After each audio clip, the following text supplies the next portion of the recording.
Hello and welcome to Better English in Tacoma. My name is Karen and I'm going to be reading to you from The Story of God's Love for You by Sally Lloyd-Jones. Today we're going to be reading chapter 5 called A Giant Staircase to Heaven. This is based on Genesis 11 in the Bible, which tells about the Tower of Babel. Noah and his family lived in the land, and his children had children, and those children had more children, and then those children had even more. Well, you get the picture, until there were lots of people on the earth once more. Now, back then, everyone spoke exactly the same language, so you didn't need to learn Swahili or Japanese or anything, because you could say, "Hello," and to anyone, and they would know what you meant. One day, everyone was talking, and they came up with an idea.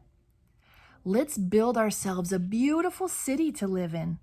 It can be our home, and we'll be safe forever and ever. Then they had another idea. And let's build a really tall tower to reach up to heaven. Yes, they said. We'll say, "Look at us up here," and everyone will look up at us, and we'll look down on them, and then we'll know we are something. We'll be like God. We'll be famous and safe and happy, and everything will be all right. So they got to work. Brick by brick, the tower grew higher and higher until it soared above the city, touching the sky. They built stairs in the tower to climb to the top. It was like a giant staircase to heaven. "Look," they cheered, "we're the ones. See what we can do with our very own hands." They were quite pleased with themselves. But God wasn't pleased with them. God could see what they were doing. They were trying to live without Him. But God knew that wouldn't make them happy or safe or anything. If they kept on like this, they would only destroy themselves.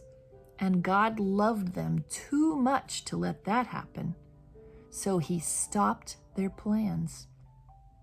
One morning, they went to work as usual, but everything was different. Their words were all new and funny. You see, God had given each person a completely different language. Suddenly, no one understood what anyone else was saying. Someone would say, "How do you do?" And the other person thought they said, "How ugly are you?" It wasn't funny. You could be saying something nice like, "Such a lovely morning," and get a punch in the nose because they thought you said, "Hush up, you're boring." You couldn't even say, "Pardon?" to check if you've heard right, because no one understood that word either. It wasn't easy to work together after that, as you can imagine. People were always quarreling and fighting and getting into a dreadful muddle and becoming grumpier and grumpier, until at last they were all too cross to keep on building and just had to stop. After that, people scattered all over the world, which is how we ended up with so many different languages to this day.